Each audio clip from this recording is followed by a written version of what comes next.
So friends, today under Borderless Life Education, we are interacting with a versatile personality, Advocate Madhuri Apte.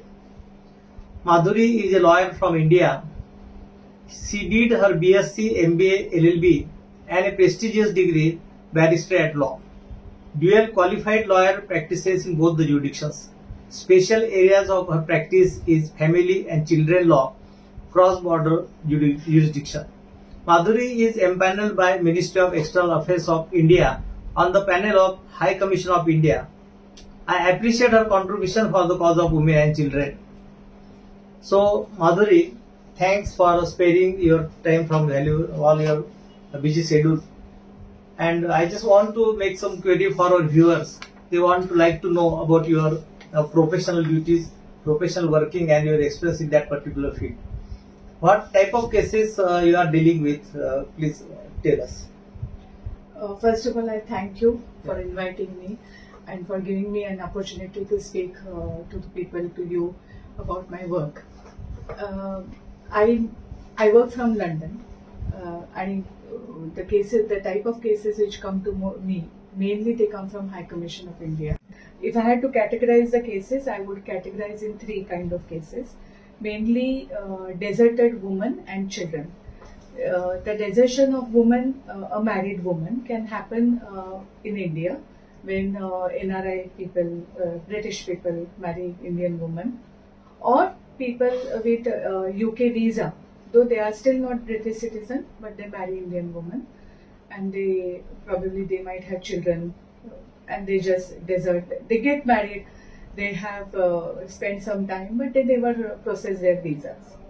There is another category of cases wherein the man, the British husband or British Indian is a husband who takes the wife along with him on a visa, and they desert after going to England. They desert women, they desert wife, they desert children. And the third category is the man marries woman. They go to England, they have some good time, they have children also, and at one point of time man tells woman, let's go to holiday to India, and he comes back, he takes her passport, he takes her visa, goes back to England, and she is deserted along with her child. In all these cases, women are clueless what to do. So these, if in general category, these are the cases that I deal with. Yeah. So Madhuri, you are dealing with all versatile cases, particularly matrimonial cases, or issues related to women and children. Correct. So can you just elaborate some experiences while dealing with these cases? The first experience I have always had is it takes around a year for a woman to understand that she has been deserted. Because the reasons that are given to her is, oh, visa is processing time is there, it is taking time. Oh, I'm very busy with my work, let me concentrate on work. Oh, let me go and find a place for us to stay. Because sometimes even the Indian visa holders to UK who go, they are on tier 2 visa, they are on work visas. So then slowly after cutting 3-4 months in during this time, slowly they stop attending the phone calls. Then the phone calls reduce. So woman takes around a year to even understand that she has been deserted. By that time, if her visa is already there, then probably that visa is towards the expiry. If there is no visa, then she cannot have even because she is married. She has probably children, or she is pregnant or something like that, and she has no other remedy. And thirdly, in third cases wherein the woman has been deserted in UK, she doesn't know what to do because she has left her parents' house, she has children with her, she has no one else to go. So I mean, you are uprooted somewhere and you are just left at mercy of nobody. Many women, as you experienced, they are undergoing trauma, and I think they need to make the women aware about all these things. So what will be your suggestions that regarding women marrying men from abroad?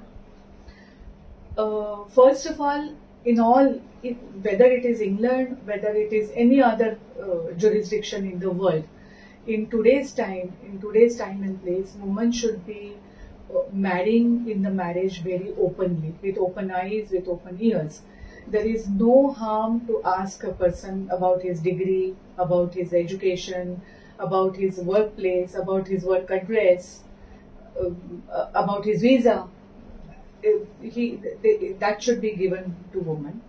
Before that, after you have satisfied yourself with all this information, I would highly recommend that you should take a legal advice from a legal counseling advice. You can call it counseling advice.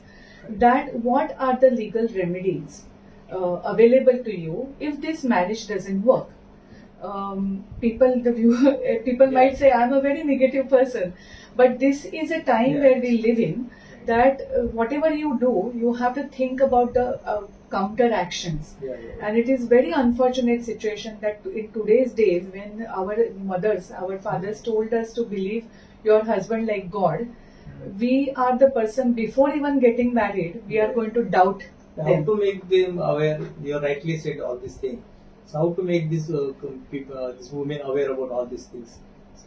Legal remedies, Yeah, or what are remedies, the, what yeah. are not only their legal remedies in Yeah. foreign countries, especially I can say about America, Yeah. or I can say about Yeah. England, that the local government provides a lot of help to such deserted women in terms of legal aid. Is there any provision for counseling and like that? There is provision of counseling. There are many institutions, they are funded by their own government, Oh, I see. so they are free for women.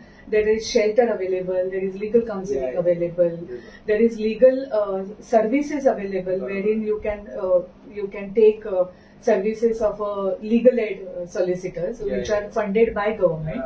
And they might help you with your visa, they might help you with your shelter, they might help you with your children. Sometimes husband take custody of the children and they desert woman. So, and the way I work with, and luckily, and ours, India is the only South Asian country who has this scheme of Government of India, who has I think they have been administrating in all the missions all over the world. So you please contact High Commission of India in any case, because that is first point of contact, and they would always give you a lawyer available, services available, where a person would be talking to you, a NGO would be talking to you, or a person like me would be talking to you. We have throughout this period of around 6-7 years, I have helped hundreds of cases, and people have settled. Women have got their children back. So I think never come back. Coming back is not a solution available to you. Stay there, open your eyes, Google, because all of the women now who are married, they are all educated. They know internet. There are, in foreign countries, always internet is available for free in the libraries. Go to their local council office, and there is always suggestions available. Yeah, very good. So, But don't come back. Yeah. So it was nice talking with Advocate Madhuri, and Madhuri elaborated about the cases she is dealing with, her own experience, and she has emphasized the need of creating awareness among the women, particularly marrying with the men from the abroad. And I think our viewers, she has briefly mentioned everything. But in detail, something like if your comments are there, any queries are there, you can make the queries, or as she rightly mentioned, you can contact the High Commission of India. And in some other lecture, we can have a detailed discussion. So thank you, Madhuri, for coming over here. And, Thank you, Dr. Andrea, for giving me this wonderful opportunity. Yeah, thank you. Thank you.